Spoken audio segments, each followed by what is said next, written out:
हिंदी में यूपीएससी की तैयारी से संबंधित प्रोग्राम्स को देखने के लिए सब्सक्राइब करें स्टडी IQIAS हिंदी। नमस्कार दोस्तों, स्वागत है आपका स्टडी IQIAS हिंदी प्लेटफॉर्म पर। आज की इस खास चर्चा में हम लोग बातचीत करने वाले हैं। प्रधानमंत्री श्री नरेंद्र मोदी ने केरल के वाइजिंगम पोर्ट का उद्घाटन किया है और ये अपने आप में इसलिए महत्वपूर्ण हो रहा है क्योंकि इसे भारतीय उपमहाद्वीप का पहला एज सच ट्रांसशिपमेंट हब के तौर पर देखा जा रहा है, जाना जा रहा है। आज की इस खास चर्चा में हम लोग इसी के बारे में विस्तार से बातचीत करने की कोशिश करेंगे। यहाँ पर सामने मैंने मैप के माध्यम से आपको दिखाया है कि भारत के इस दक्षिणी हिस्से में केरल का जो ये राज्य है, यहाँ पर वाइजिंगम पोर्ट को अपने आप में बहुत अधिक महत्व हाल के समय में इस पोर्ट के माध्यम से दिया जा रहा है। इस सब के विषय में हम लोग बातचीत करेंगे, लेकिन आगे बढ़ने से पहले हम लोग यहाँ पर इस पर्टिकुलर फाउंडेशन बैच के बारे में भी थोड़ी सी जानकारी प्राप्त कर लें, क्योंकि इसकी शुरुआत हो रही है 5 मई से शाम में 6 बजे से। यदि आप इस पर्टिकुलर कोर्स को ज्वाइन करना चाहते हैं तो राइट नाउ आप दिलीप लाइव कोड का इस्तेमाल कीजिए। इसके जरिए आप 31,999 रुपये में इस कोर्स को ज्वाइन कर सकते हैं और इसके माध्यम से आप अपने GS की पेपर 1, 2, 3 और 4 की तैयारी बहुत ही आसानी से शानदार तरीके से कर सकते हैं।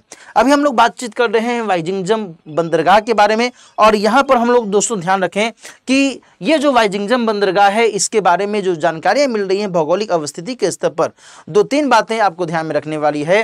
कि पहली बात, जो इसकी गहराई है, इसकी प्राकृतिक गहराई 20 मीटर के आसपास देखी जा रही है। जाहिर सी बात है, जब हम बात कर रहे हैं ट्रांसशिपमेंट हब के तौर पर, तो बहुत ही बड़े बड़े जहाज़ों को यहाँ पर लाया जाएगा। उनमें बहुत बड़ी संख्या में जो कंटेनर्स होते हैं, 20,000 25,000 कंटेनर्स को एक बहुत विशालकाय जहाज़ पर लाया जाता है और देन उन कंटेनर्स को एक जहाज़ से दूसरे जहाज़ पर लादा जाता है और देन आफ्टर उनको अपने गंतव्य तक पहुँचाया जाता है।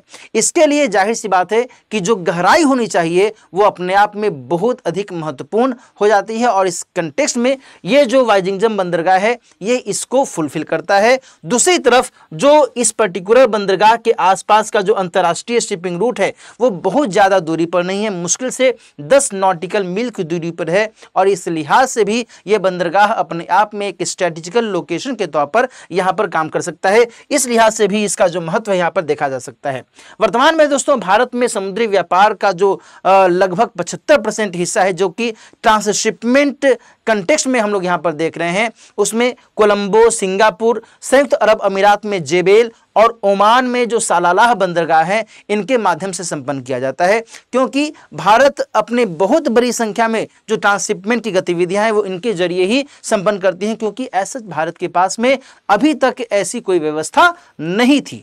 तो इसी लिहाज से अब जबकि समय की भी बहुत अधिक खपत होती थी, पैसे यानी लागत की भी बहुत अधिक खपत होती थी, तो इन सभी से छुटकारा मिल सकता है इस ट्रांसशिपमेंट हब के माध्यम से और इस लिहाज से यह जो वाइजिंगम बंदरगाह है अपने आप में बहुत बड़ी भूमिका निभा सकता है। यहाँ पर दोस्तों ध्यान रखिएगा कि इसके जरिए उस पर्टिकुलर डिवीजन में रोजगार सृजन और आय सृजन में सहायता मिल सकती है। साथ ही जो इस जगह से राजमार्ग की जो दूरी है 2 किलोमीटर, रेल मार्ग की दूरी 12 किलोमीटर और त्रिवेंद्रम एयरपोर्ट की दूरी मुश्किल से 15 किलोमीटर है। तो इस लिहाज से भी यह जो पर्टिकुलर लोकेशन है अपने आप में बहुत महत्वपूर्ण हो जाता है। यदि हम वर्तमान में भारत में कुल बंदरगाहों की बात करें तो टोटल 13 वृहद बंदरगाह और लगभग 217 गैर वृहद या फिर नॉन मेजर या फिर कहें माइनर पोर्ट्स के तौर पर जाने जाते हैं। वर्तमान में भारत सरकार की योजना यह भी है कि महाराष्ट्र के पालगढ़ में वधावन बंदरगाह और अंडमान निकोबार द्वीप समूह में भी एक पर्टिकुलर लोकेशन पर ट्रांसशिपमेंट हब को स्थापित किया जाए, ताकि भारत अपनी तटीय भौगोलिक अवस्थिति का ज़्यादा से ज़्यादा रूप में लाभ कमा सके। तो इस लिहाज से ये जो गतिविधियां अपने आप में बहुत अधिक महत्वपूर्ण हो जाती हैं और इसी के कंटेक्स्ट में ये सारी जो व्यवस्थाएं हैं भारत सरकार के माध्यम से केरल सरकार के साथ में मिलकर के की जा रही हैं। ध्यान रखिएगा कि ये जो पर्टिकुलर वाइजिंगम बंदरगाह की बात हम लोग लगातार कर रहे हैं, इसमें 3 महत्वपूर्ण जो स्टेक्स हैं वो ध्यान में रखने वाली बात है।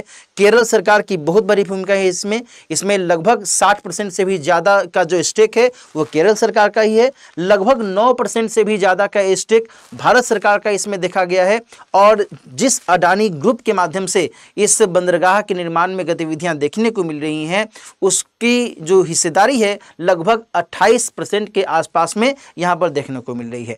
बहरहाल चूँकि टोटलिटी में यदि हम बात करें कि उपमहाद्वीप में, भारतीय उपमहाद्वीप में इस ट्रांसशिपमेंट हब की भूमिका आगे आने वाले समय में बहुत अधिक बढ़ सकती है, जहां वर्तमान में एनुअली ये कहा जा रहा है कि ये 10 लाख कंटेनर्स को ये कंटेन कर सकता है और इसके माध्यम से जो व्यापारिक गतिविधियां हैं और आसानी से संचालित की जा सकती हैं। भारत को आय के स्तर पर भी लाभ मिल सकता है इसके माध्यम से, और आगे आने वाले 2-4 सालों में यानी कि 2028-29 तक इसकी जो क्षमता है वो लगभग 60 लाख कंटेनर तक की हो सकती है। तो इस लिहाज से इस पर्टिकुलर बंदरगाह को और अधिक महत्व आगे आने वाले सालों में देखने को मिल सकता है।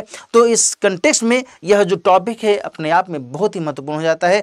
कभी भी ये इस पर्टिकुलर कंटेक्स्ट में मद्देनजर रखते हुए आपसे सवाल पूछा जाता है तो आप इसके जरिए आप आसानी से उत्तर लिख सकते हैं। ठीक है, आज की चर्चा दोस्तों हम लोग अब यहीं पर समाप्त करते हैं।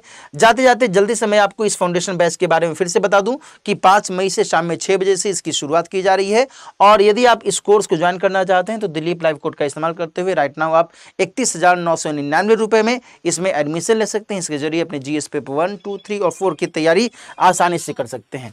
ठीक है जी, तो आज की कक्षा हम लोग अब यहीं पर समाप्त करते हैं। मिलते हैं फिर किसी और टॉपिक के साथ, तब तक अपना ख्याल रखिए। All the best.